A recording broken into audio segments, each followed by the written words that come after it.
नमस्कार, मैं हूं अद्वितीय त्रिपाठी और आप सबका स्वागत है हमारे YouTube चैनल अद्वितीय मैथ्स क्लासेस में। आज हम कक्षा 6 में जो पूर्ण संख्या दूसरी इकाई है उसमें अभ्यास 2A उसके जो सवाल हैं उनको हम देखेंगे। उसमें जो भी अभ्यास में सवाल दिए गए हैं जो कि हमारे बोर्ड पर भी लिखे हुए हैं, 5 सवाल पुस्तक में देख सकते हैं और सामने भी देख सकते हैं। तो पहला क्या है, सबसे छोटी पूर्ण संख्या बताइए। बहुत आसान है, सबसे छोटी पूर्ण संख्या बताइए। कहां से पूर्ण संख्याओं की शुरुआत होती है? सभी लोग जानते हैं कि पूर्ण जो संख्याएं होती हैं वो 0, 1, 2, 3 यही। तो सबसे छोटी पूर्ण संख्या क्या हो गई? 0। क्या हो गई? 0। तो सबसे छोटी पूर्ण संख्या बताइए। 0 क्या हो गई? पहला हो जाएगा 0। सबसे छोटी पूर्ण संख्या 0। यहाँ पे कोई दिक्कत नहीं होनी चाहिए। इसका उत्तर हो जाएगा 0। संख्या रेखा पर निम्नांकित पूर्ण संख्याओं को प्रदर्शित कीजिए। देखिए, संख्या रेखा बना लीजिए। संख्या रेखा बनाई और उसमें जैसा कि हमने बताया था बराबर दूरी पर चिन्ह लगा लीजिए और कितने 7 तक दर्शाना है। 0 से लेके तो 8 बिंदु लगा लीजिए। 1, 2, 3, 4, 5, 6, 7 और 8। तो हो जाएगा 0, 1, 2, 3, 4, 5,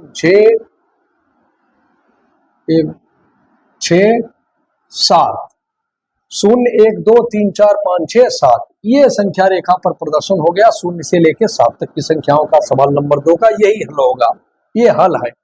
पहले का 0 दूसरे में इस प्रकार से बना दीजिएगा। तीसरा क्या है? 3 क्रमागत पूर्ण संख्याओं में पहली और तीसरी का इस प्रकार का हमने सवाल लगवाया था और बताया था कि क्रमागत संख्याएं क्या होती है? जो लगातार होती है। तो उसमें उन्होंने कहा कि 3 क्रमागत पूर्ण संख्याओं में पहली और तीसरी का योगफल 28 है। पहली और तीसरी का योगफल कितना दिया है? पहली संख्या प्लस तीसरी संख्या ये 28 दिया है। तो बीच वाली संख्या क्या हो जाती है या मध्य वाली संख्या क्या हो जाती है? बीच वाली संख्या होती है कि दोनों के योगफल का आधा जो होती है, आधा क्या होगा? 28 का आधा यानी 14। 14 क्या हो गई? 14 हो गई है बीच वाली संख्या। तो बीच वाली संख्या कैसे निकलती है? जो पहली और तीसरी का योगफल दिया हो उसका आधा कर दो तो बीच वाली संख्या। और जैसे ही हमको बीच वाली संख्या प्राप्त हुई उसकी एक पूर्ववर्ती लिख दीजिए और उसकी एक अनुवर्ती लिख दीजिए। तो ये तीनों क्या हो गई? क्रमागत संख्याएं। यही पूछा गया है कि यदि 3 क्रमागत पूर्ण संख्याओं में मध्य और ऊपर वाला सवाल है 3 क्रमागत पूर्ण संख्याओं में पहली और तीसरी का योगफल 28 है तो संख्याएं ज्ञात कीजिए। तो संख्या क्या हो गई? 13, 14, 15 संख्याएं हो जाएंगी। संख्याएं क्या हो जाएंगी? अतः संख्याएं इस प्रकार से लिखेंगे। अतः संख्याएं क्या हो गई? 13, 14, 15। क्योंकि बीच वाली 14 हो गई तो उससे पहले 13 उसके बाद में 15। ये हो गया। उसके बाद क्या अगला सवाल है, यदि 3 क्रमागत पूर्ण संख्याओं में मध्य की संख्या 39 दी है तो मध्य की संख्या कितनी दी है? 39। बीच वाली संख्या कितनी दी है? 39। ये पहला है, ये दूसरा है और ये तीसरा है।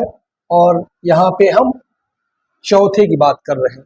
चौथे में मध्य वाली संख्या 39 दी गई है तो तीनों संख्याएं बतानी है। तीनों क्या हो जाएंगी? उससे पहले एक क्या हो जाएगी? 38 और उसके बाद में 39 बीच में है, अगली हो जाएगी 40। ये संख्याएं क्या हो गई? 38, 39, 40। चूंकि लिखेंगे बीच वाली संख्या 39 है तो क्रमागत संख्याएं हो जाएंगी 38, 39, 40 ऐसे लिख देंगे। उसके बाद में पांचवा क्या है? प्राकृतिक संख्या के समूह में किस संख्या को सम्मिलित कर लेने पर पूर्ण संख्याओं का समूह बन जाता है? तो सभी लोग जानते हैं प्राकृतिक संख्याएं क्या होती हैं। प्राकृतिक संख्याएं होती है 1, 2, 3, 4। पूर्ण संख्याएं क्या होती हैं? 0, 1, 2, 3, 4 इस प्रकार से अनंत तक। इसमें कौन चीज शामिल कर ली गई? शून्य। क्या शामिल कर लिया गया? प्राकृतिक संख्याओं के समूह में शून्य को सम्मिलित कर लेने पर क्या बन गई? पूर्ण संख्या। तो इसका उत्तर हो जाएगा शून्य। प्राकृतिक संख्या के समूह में शून्य अगर सम्मिलित कर लिया जाए तो वो पूर्ण संख्याओं का समूह बन जाता है। तो ये प्रश्नावली 2A समाप्त हो गई है। इसमें 5 ही प्रश्न थे और इसके बाद आगे हम देखेंगे प्रश्नावली 2A। इस वीडियो में सिर्फ इतना ही देखेंगे। अगले वीडियो में मिलेंगे अगली प्रश्नावली 2B के साथ में, अभ्यास 2B। तब तक के लिए नमस्कार, जय हिंद।